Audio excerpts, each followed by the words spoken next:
Hi guys, we're here with Charlie Lee, the creator of Litecoin. So, how are you enjoying Australia, Charlie? Pretty good. Just here for a few days, Yeah. short and sweet. So, Yeah. have you had time to do much in Australia, mate? I saw you went to the casino the other night. Stopped by the casino, played some poker, lost some money. What else did I do? I climbed the bridge climb yesterday. Sydney Harbour. Yeah, Yeah, cool. that was pretty spectacular. I visited the Blue Mountains. Yeah. Yeah. You find it's pretty important to get away from crypto and get away from it all every now and again and Yeah. enjoy yourself. Yeah. Yeah. Actually, tonight I'm also going to the Opera House. Beautiful. So, Check out the opera. all the touristy things. Yeah. So, mate, I've been into crypto since 2012. I think you were early 2011 or even before that when you first got into it? 2011. Yeah. Yeah. And the climate's definitely changed. Would you say last year was probably the most important year in your mind that we got that sort of mass awareness? I've seen a few of these. Yeah. Like in 2013, we had a huge run up, right, from 200 to 1,200. Yeah. That was a huge run up. So, I mean, I think we'll see more of these. Yeah. But last year was pretty crazy. Yeah. So, I mean, a lot of people say crypto's in a bubble. Do you sort of think that there's a few things that need to be considered? So, firstly, it's about the price, where that is, if it's getting too far ahead of itself. Secondly, about where the technology is, scaling wise, we're not ready for hundreds of millions of people yet. So, I definitely think we're not in a bubble. You definitely think there's a long way to go on this journey as well yet? Yeah, definitely. I think we'll definitely do a lot.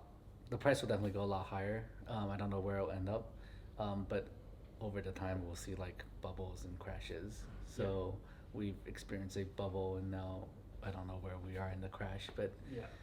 hang on for dear life, I guess. Exactly. I mean, every year that you and I've been in it, it's been up and down, 50 to 90%? I think this is pretty normal correction in the scheme of things. For Yeah. some people, it's their first and it's pretty scary, I guess, but this is just crypto. Yeah. Do you look at many other sort of blockchain-based projects now, or is your focus mainly on the currency side of things? My focus is mainly on Litecoin and the currency side of things. Yeah. And there's so many projects out there. I'll spend like all my time trying to figure out what's legit and what's a scam. So Exactly. it's not worth my time. There's too many out there these days, isn't there? So, would you say that when you first got into it, the climate has changed about what cryptocurrency is, about Bitcoin has maybe become more of a store of value in some people's minds versus Litecoin's becoming that currency maybe, but I think one of the things that people still don't talk about is the scarcity, just the fact that there's a set number of these and the fact that a lot of us got into this in the first place because it was, not a currency that governments can print more of. Do you think people sometimes have forgot what the initial movement was all about? I mean, the initial movement was about kind of a currency that can't be controlled, right? A decentralized currency where money can't be censored. But there's so many projects these days around like blockchain and other things that it's grown a lot bigger than that. Exactly. So so there's blockchain is adding value in a lot of places, more than just currency. Yeah. When you say decentralized, and we know that there's some degree of centralization with all the mining, how important do you think miners are?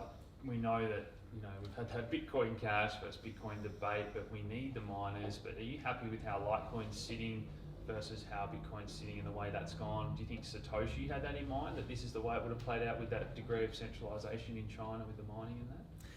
I think it could be a lot better, mining decentralization. I think Satoshi, when he created Bitcoin, he was thinking like everybody would be mining on their own computer. He didn't even think about like pooled mining. So that would be a lot more decentralized than what we have now. But in the end, decentralization, why do you care about decentralization? The only reason why that matters, in my opinion, is because of uncensorability, where you can send transactions that can't be censored and that can't be blocked and that can't be reversed. Right? Centralization makes it possible for those things to happen. So decentralization is like a means to an end, and the end being currency that is not censorable. So currently, Bitcoin and Litecoin are not censorable, right? Nobody is able to block any transactions or prevent you from sending money, or prevent or cause money, make it so that money can be reversed. Yeah. So for now, it's the amount of decentralization is good enough. Will it be good enough in the future? We don't know. So we always strive for more decentralization. Yeah. Just with back to going to Satoshi, do you think? I think I've heard you say that maybe you would have liked to be maybe anonymous. Looking back on it all now, and you can never please everyone. So we know the story behind the Bitcoin and Bitcoin Cash debate.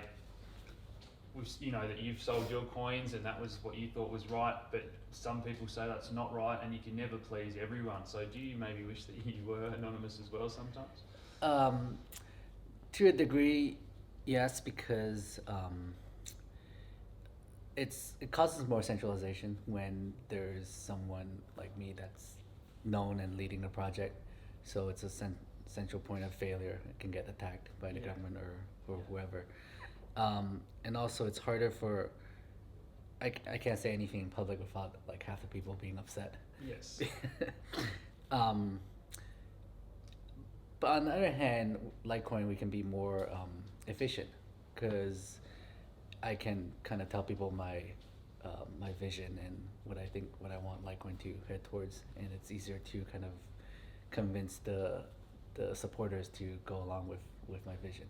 Whereas with Bitcoin, you can see like with the scaling debate, it's just both sides are saying they're the true Bitcoin, and there's no one to say like which is the right thing, right? Or which is, like, if Satoshi came out and said he believes Bitcoin Cash is the real Bitcoin, then some people may be swayed. And we shouldn't laugh because we'll be upset. No matter, you're always going to upset someone. So But that's also a good thing where there's no one in control. So it's more of a decentralized currency, and I appreciate the fact that Satoshi was anonymous and he left the project. Do you think he's still out there somewhere keeping an eye on things? I have a feeling he might have passed away. Yeah.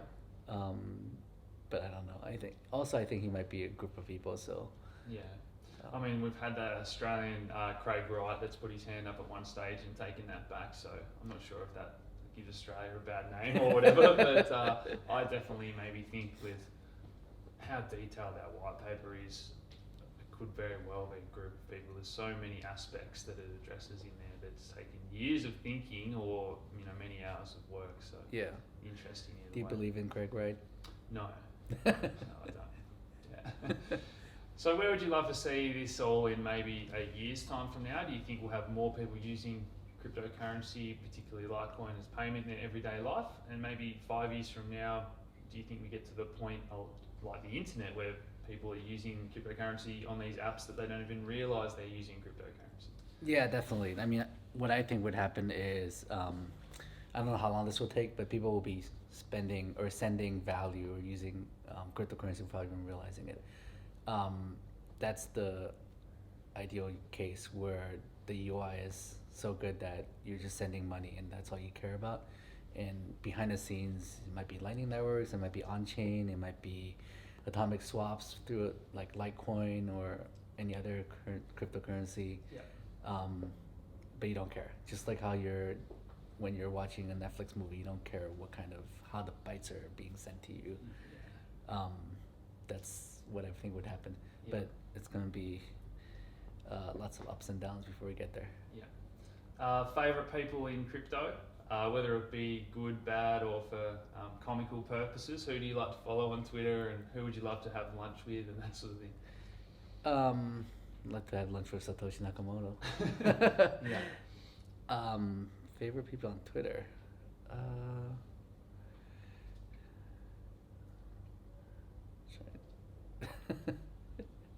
Just the main people. I mean, do you keep an eye on Ethereum, what Vitalik's tweeting, and Roger I Ver, do. just to see what their Bitcoin Cash crowd is saying, that sort of thing? Or? Yeah, I do like to. I like Vitalik's tweets. He's a brilliant guy. Yeah.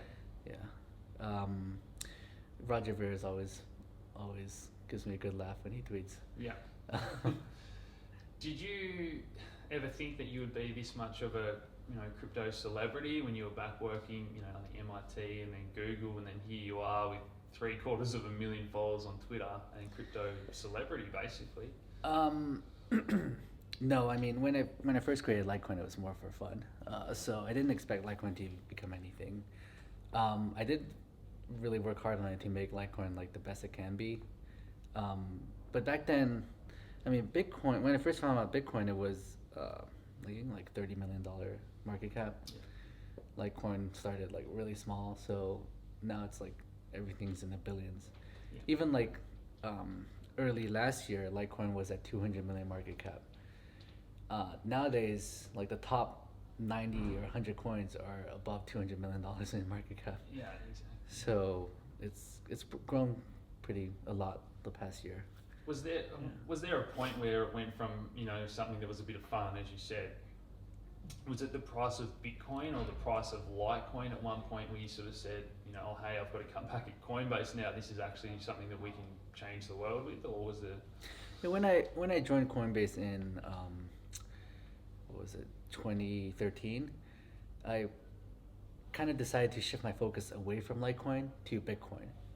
I wanted to help Coinbase make Bitcoin easy to use, and I know that's like the first thing that needs to happen before Litecoin can go anywhere, right? So Bitcoin is still like the most popular and the king of crypto, and you have to kind of pay respect to that. So I worked on Bitcoin for 3 or 4 years, and then a couple years ago I decided to switch my focus to kind of spend more attention on Litecoin. Yeah. To also help out Bitcoin by implementing SegWit on Litecoin. Yeah. And would you agree that Coinbase has been the most influential company in this space? The ability that they gave people to on-ramp and off-ramp, probably particularly last year. Do you think that really changed things for people? Yeah, I mean, I don't know about how popular Coinbase is in Australia. Very popular. Is it? Yeah. Yeah. Cool. So, but yeah, Coinbase definitely for in the U.S. and in a few countries in Europe. Yeah. And in Australia, Coinbase is definitely one of the major players. It's really helped make Bitcoin accessible to the average person, and I think that's really important for cryptocurrency in general to succeed. Yeah. Yeah. Awesome. Well, any closing remarks, Charlie? You know, you were very popular in the Australian community. Anything you wanted to say to people, or before we go? Well, I actually didn't know too much about the Australian community until I got here. Because Australia is like the other side of the world for me. Yeah. I've never been to this part of the world. I very rarely ever visit the southern hemisphere. Yeah. So it's like a totally different world. Yeah. Well, I appreciate you having a chat to us, and later on this afternoon we've got the live meetup with hopefully a few hundred people as well. So thanks for stopping by. Yeah, thank you. Cheers, mate.